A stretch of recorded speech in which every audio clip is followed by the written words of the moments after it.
Welcome to Live DAF, your online DAF Yomi Shir. Shalom Aleichem.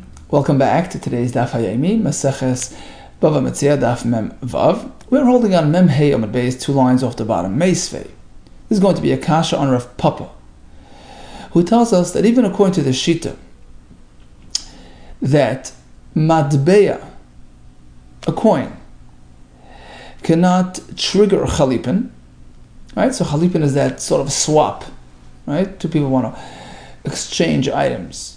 As soon as one person gets the item that's coming to him, he makes a kinyan on that. Automatically, instantly, the item that he's giving to the other party reverts to that other party's ownership. So as soon as you make a kinyan on one, the other one automatically flips to the next person. Chalipin, exchange, swap, switch. But what about a matbeya? Right? Could you use matbeya to trigger chalipin? I want to give you a coin, and in exchange, I want your car. I'm not using the coin as payment, as kinyan kesef, rather as chalipin, to make a switch, a swap, to make an instant transfer of ownership on both items. So we had a machlokes, and according to one shita yesterday, a matbeya cannot serve to trigger chalipin, but Rav Papa tells us it can be acquired through chalipin. So let's say we're switching money for a car. True, by doing the kinyan on the money, that will not instantly affect the car's ownership, but the other way around, if I make a kinyan on the car, let's say I'm taking a car from you and giving you money instead, so the kinyan that I make on the car instantly transfers the money to you, and now it belongs to you. So that was Rav Papa's chiddush. Money cannot initiate chalipin, and the reason was because you must use an item which has inherent value. Money is sort of a relative type of entity. It's only as long as it's legal as it's considered legal tender, right? Otherwise, it doesn't really have inherent. So that cannot be used for chalipin, which needs a kli, something that's absolutely valuable. Okay, it can't trigger chalipin, but according to Rav Papa, it can be acquired through chalipin. So if I give you the item, you take that item from me, I will get your money in exchange, and it's an instant transfer. Meisvei, here comes a kasha on this idea. You have a fellow standing, in the granary, and he has maser sheni material. He wants to be mechalel that onto money. He wants to transfer the kedusha onto money. Now, if the owner himself, the owner of the maser sheni, does it, he must add a fifth to the total amount of money that he'll offer for the maser sheni. Whereas if a stranger, a fellow who does not own that material, will do the chilul on that material, he will not need to add a chaimish. So we have a fellow attempting to do chilul and also attempting to shortcut the system and avoid paying the chaimish. Can that be done? Sure. He's standing in the granary.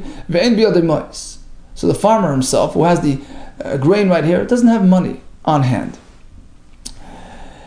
And now he wants to get away from doing the chaimish, meaning if he would have money, he would just give the money to his friend standing nearby. He says, you make the chilul for me, but he doesn't have money to do that. So he turns to his friend, his good friend standing nearby, who understands what he's up to. And he says, Hare, Piros halalu, nusunim l'cha b'matana. Look, I'm granting you a very generous gift. All this wheat is yours. Okay, so now it belongs to Shimon. Now Reuven, the owner, the former owner, gets up and says, look, I want this maser sheni to be transferred, the kedusha to be transferred on money that I have at home. And since I'm no longer the real owner, you're the owner of the maser sheni, I don't have to pay the fifth. That's the end of the halach. Here comes a question. Apparently, it's all because he doesn't have money on hand. Otherwise, he would take the money and give it to his friend and have his friend do the chilul. But then it looks better actually, because his friend is not really the owner of the produce. So that would be a more preferred system. Right? Right? But if I, the owner, would have money on hand, Yeah, I would take the money, give it to you, and you would, take it into your possession. It's your money. Uparik, and you would make the chilul, the hachi adif, because this way it's better. It looks better. The havali nachri, because he's totally a stranger. Doing the chilul, and of course, he saves the chaimish. But since I don't have money on hand, I have it at home, I don't have it here, so I can't employ this method. Rather, I'm going to give you the actual wheat, and I will make the chilul using the money I have at home. But it's not really the best system, because now it looks like ha'arama, looks like I'm shortcutting the system. I'm the fellow who grew this crop. So yeah, I sort of got around it by giving it to him, but the better, more preferred method would have been if I would have money on hand to give you the money and have you do the chilul on my stuff, in which case, although the money came from me, but it doesn't look, as questionable. Question is, according to our contention that matbeya, although it cannot trigger chalipin, we contended that it can be acquired through chalipin. Meaning, let's say I want to give you some money in exchange for a box of tissues, right? So giving you the money into your hands will not turn the tissues into mine. It doesn't make that instant flip. But if I take the tissues, yeah, the money now becomes yours. So you can acquire money through chalipin of the item received in exchange for that money. If that's true, let me give you the money agav sudar. The farmer has money, right? Just not here. Okay, do chalipin. You give me, you're my good friend, my visitor, right?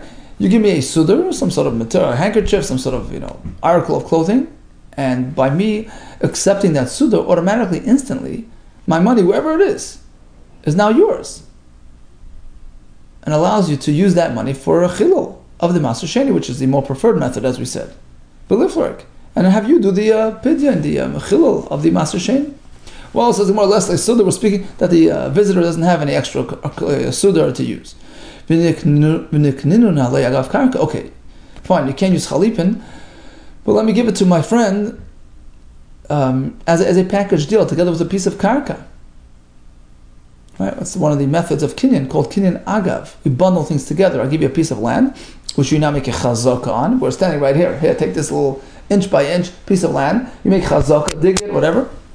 And together with that, you're getting my money. So that allows you to have money, etc. Let's say karka, we're speaking, I don't have karka. What do you mean? We're speaking that he's standing in the farm. It's an agar, it doesn't belong to me. So basically, nobody has anything, and therefore the only way to proceed is, as we learned in the Mishnah there, by giving him the produce, etc. The Tana here is troubling himself to go into such an unusual, unique situation where nobody has anything, nobody has extra clothing, to speak about people who are without clothing, basically, the less Klumi has nothing to spare for the kinyan. Oh, so that's not really, it doesn't sound right. Rather, it sounds more like you cannot actually do this. Apparently, we learn from here that you cannot transfer money through the chalipin system, through the swap, instant exchange system. And therefore, since the money is not right here, there's no way for me to give it to you. Chalipin, it doesn't work when it comes to being kind of money. And truthfully, says the Gemara, Papa himself, who said that you can be kind of money through chalipin, he reverted, he changed his mind. He had Papa, as we have the story involving Papa himself. He was owed 12,000 dinarim by somebody in the town of Bechuzoi. And he wanted to collect that loan. So this Tana Rav Shmuel was traveling there, this Amayra. So Papa wanted him to collect it on his behalf. So he says, look, I'm giving it to you. So now you can deal with the people and make sure that they give it to you. And in fact, Rashi says, there was another advantage that if the Shliach loses it en route, he's responsible because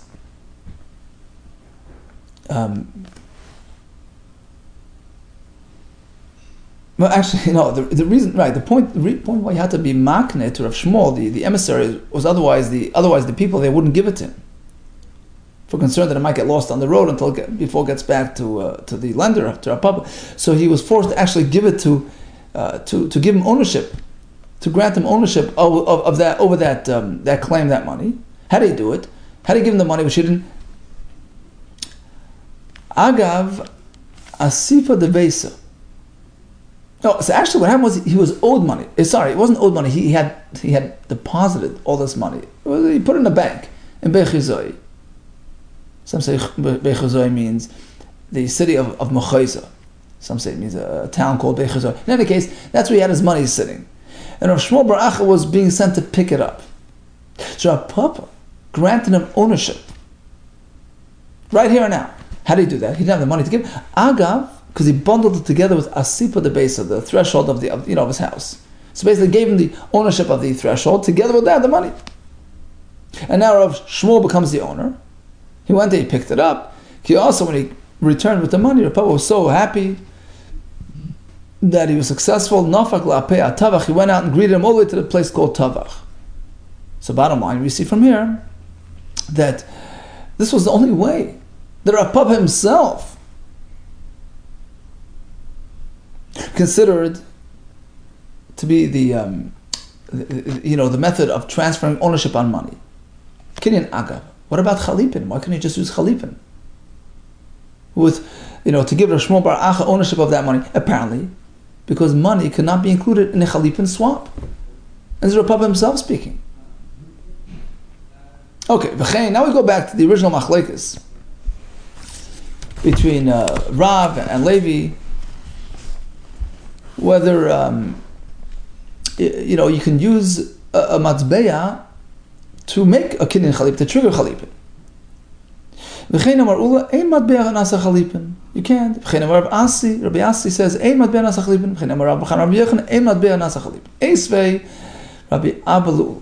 Here comes a kasha that Rabbi Abba asks Ula, who just told us that you cannot make chalipin with a matbeya. Remember Bryce, a fellow hired workers, and he's due to pay them. He's walking down the street, and he has his donkey drivers, his workers, running after him for money. Passes by the banker, the money changer, who has money on hand. Do me a favor, tainli b'dinar mois. Please give me, I owe them a dinar, right? Please let me have mois, meaning copper, lower denomination coins, like let's say pennies. Give me $1 worth of pennies. But far the same, so I can pay off my workers, and I'll pay you back.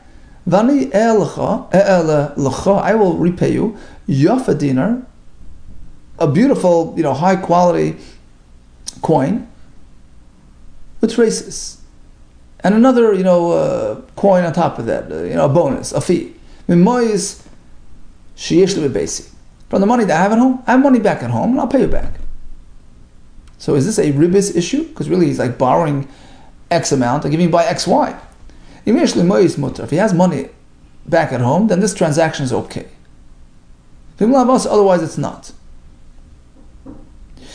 So the Gemara at this point figures, why is it allowed? What happened to Rebus? He's repaying more than he borrowed. The answer is, at this point the Gemara figures, because he wasn't really borrowing. He had money at home. All he did was chalipin. He switched.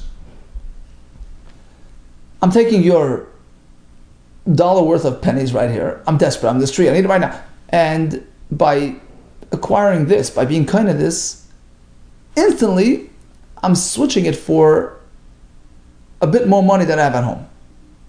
That's not borrowing. It's a kinyan. This is for that. This in exchange for that. So there's no issue of Rebus. Hold it. If matbeya cannot make chalipin, havi lehalvo. There was no instant swap at all. There was no instant exchange between the lower amount of money and the higher amount of money. It's a straight out loan.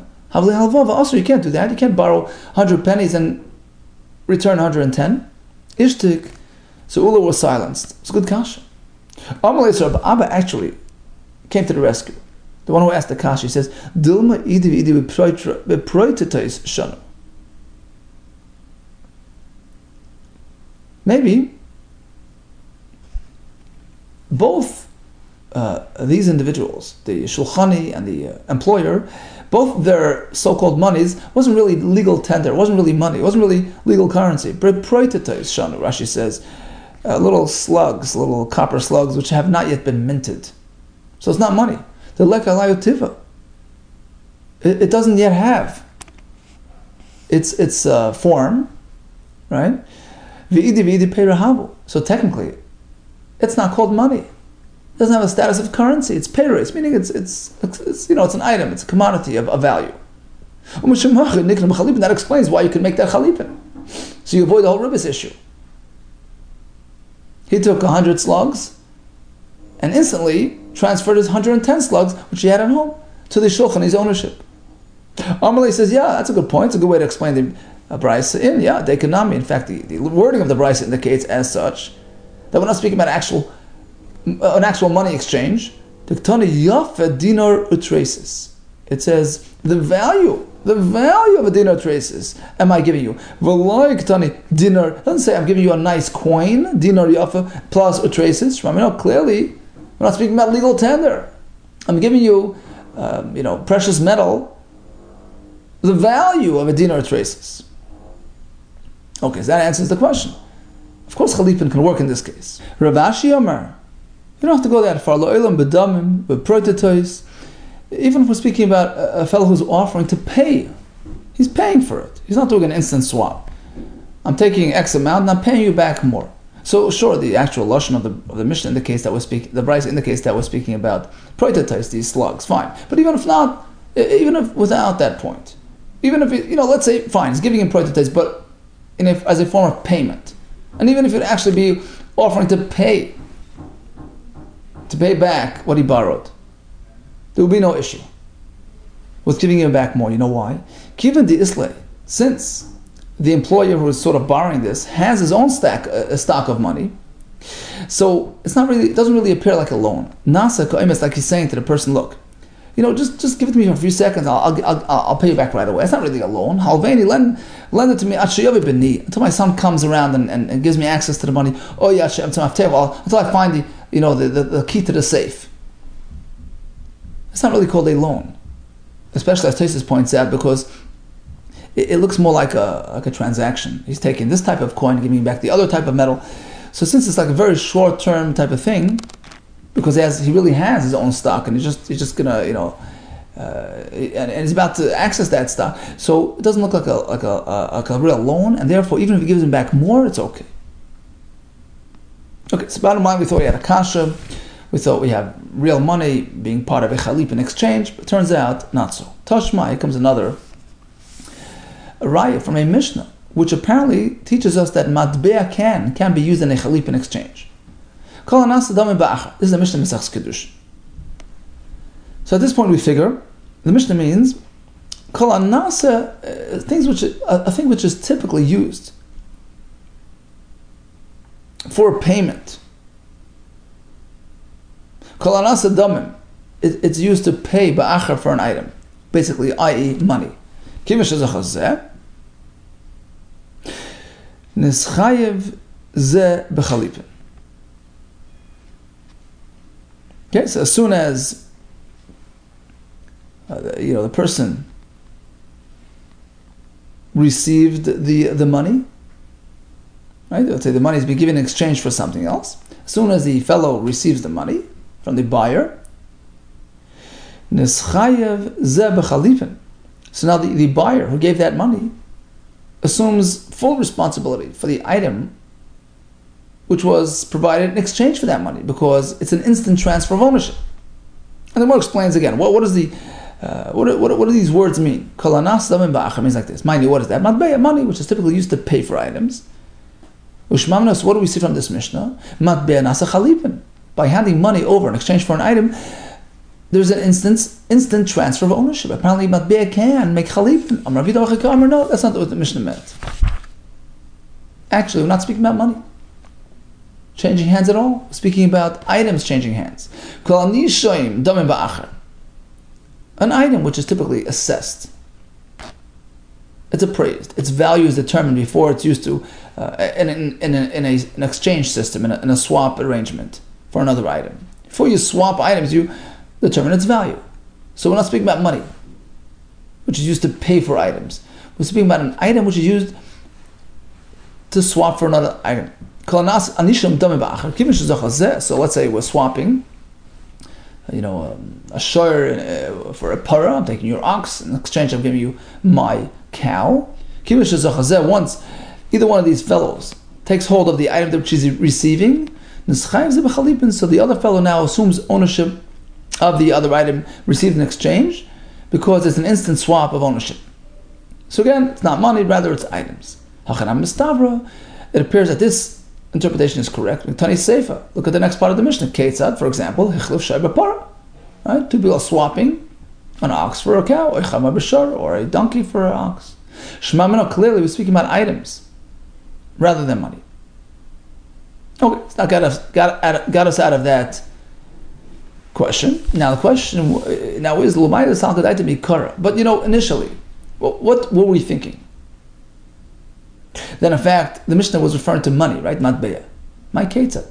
So what does the Mishnah mean when it continues by giving us an example of animals? Money isn't animals. The Mishnah means to take it a step further.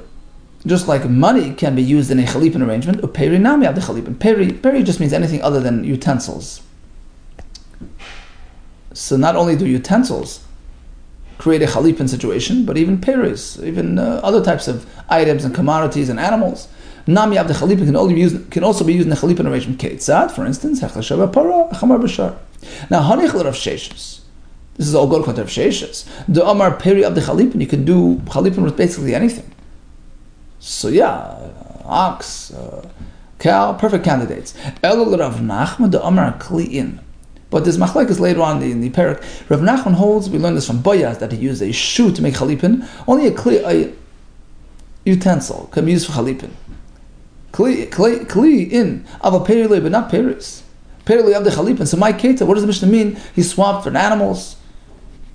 Hachik Amar means like this. Yesh domim shen kechalipin. This is a very interesting case.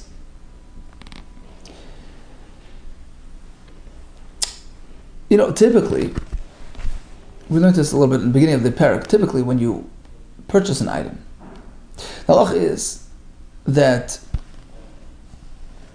even if minat Torah, the handing over of the money affects the kinyan, that triggers the transfer. But you have to actually go ahead and do mishicha. You have to physically take the item that you're purchasing into your possession. Until that, you can, renege on the deal. But we have exceptions to the rule. Yesh domim.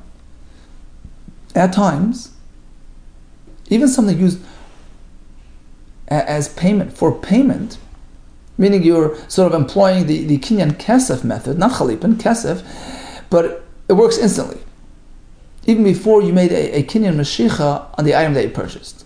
Yesh damim shein kachalipin, in which case it's comparable to chalipin, which also makes an instant transfer. So again, chalipin is instant, but when you purchase something, you pay for it with money, it's not instant. You haven't really assumed full ownership until you do mashicha on the item that you purchased. But sometimes it works instantly. Ketzah, for instance, hechlef dmei shor repara. And that's what the Mishnah over there is telling us. Sometimes, damim, something used for payment, can work along the same lines as chalipin, meaning it has an instant transfer effect. Ketzad hechlev dmei shor bepara. Suppose I had a par, you had a shor. I bought your shor for $100. But you know what? Instead of paying you the money, you decided, actually, could you give me your para as payment for the shor? It's not a swap. It's not chalipin. I'm buying your shor and paying you with my para. Or I'm paying with a shor for the chamar that I got from you. So in these cases, as soon as I took possession of the shor, which I purchased from you, which now triggers a chiv to pay you with my para, automatically it's a done deal. Nobody can change their minds. I have to give it to you. In contrast to a typical kinyan kesef, where I have a chance to, I still have time to cancel the deal until I make meshicha on the item that I'm purchasing. Here it's different. As soon as one of these fellows takes possession of one of these items, I take possession of your shur. Even before you took my para, I cannot cancel the deal. It's done. And you're responsible for anything that happens to the para, it's like it's yours.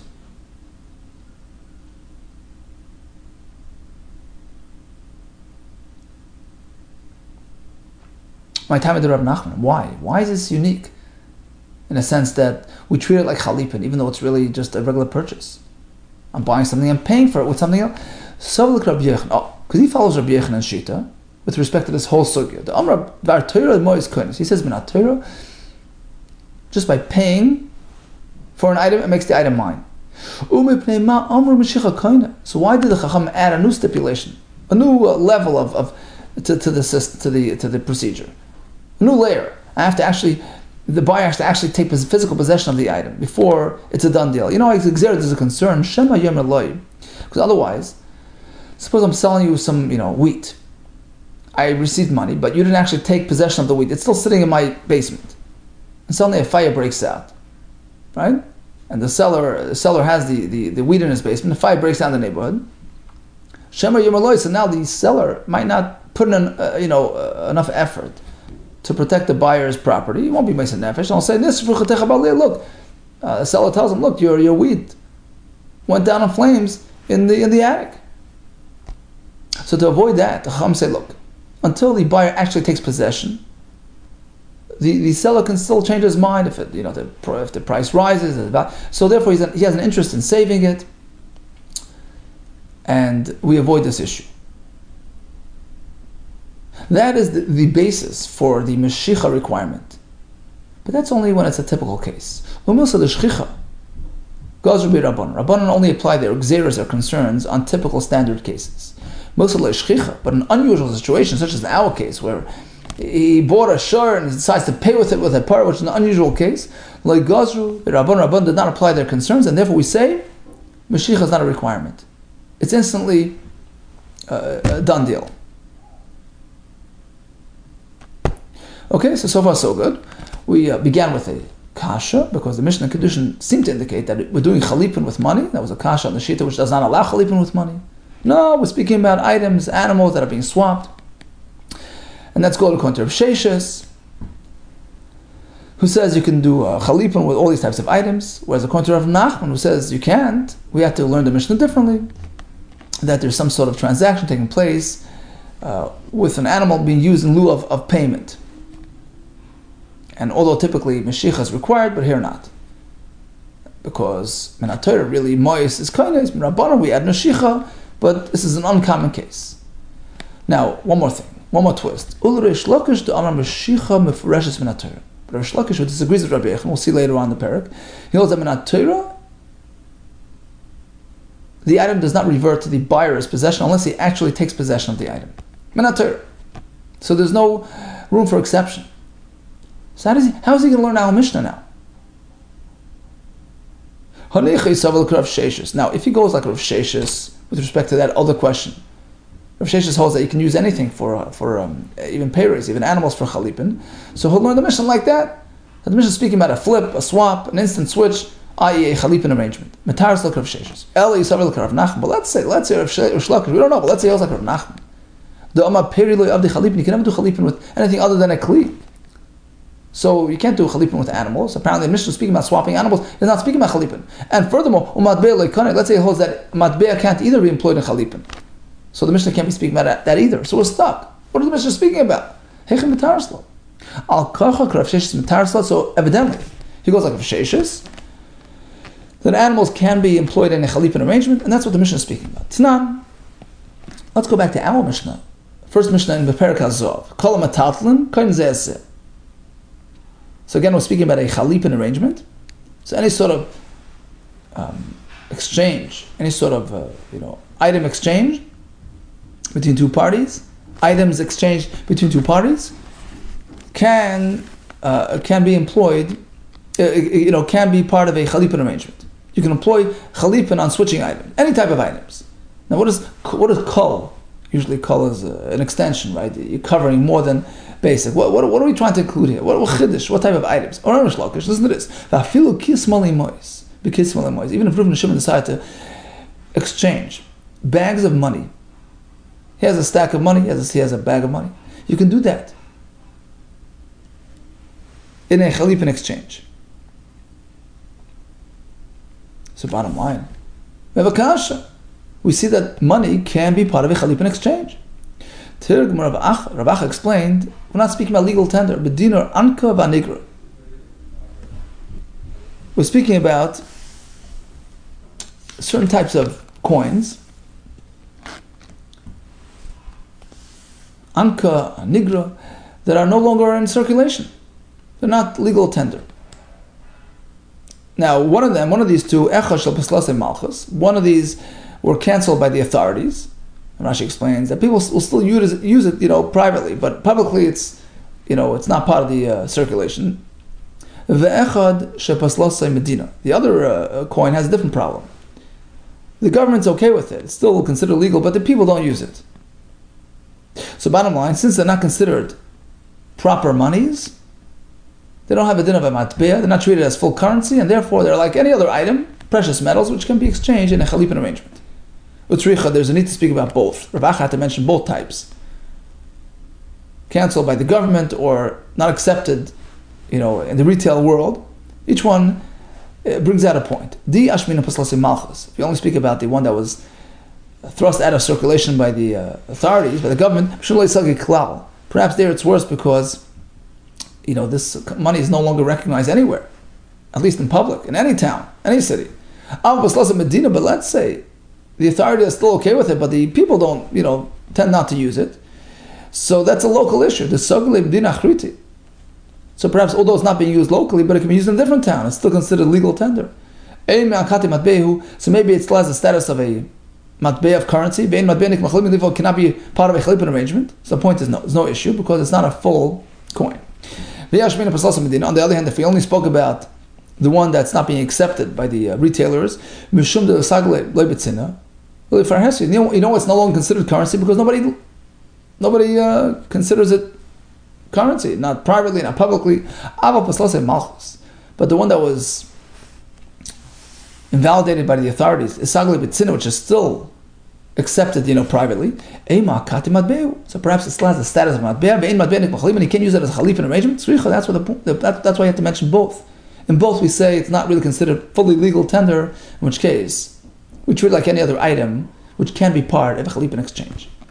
So bottom line, we had a shita which says matbea cannot be used in a chalipin exchange. Not only can't it trigger the chalipin, it can't even be purchased through chalipin. We thought it did, but then we found that Rav Papa himself was chayzer, and we had several kashas on this idea that matbea seemed to be a legal component of the chalipin, and we answered all the kashas, all the way down to the kasha from Al Mishnah with Rav Acha's interpretation.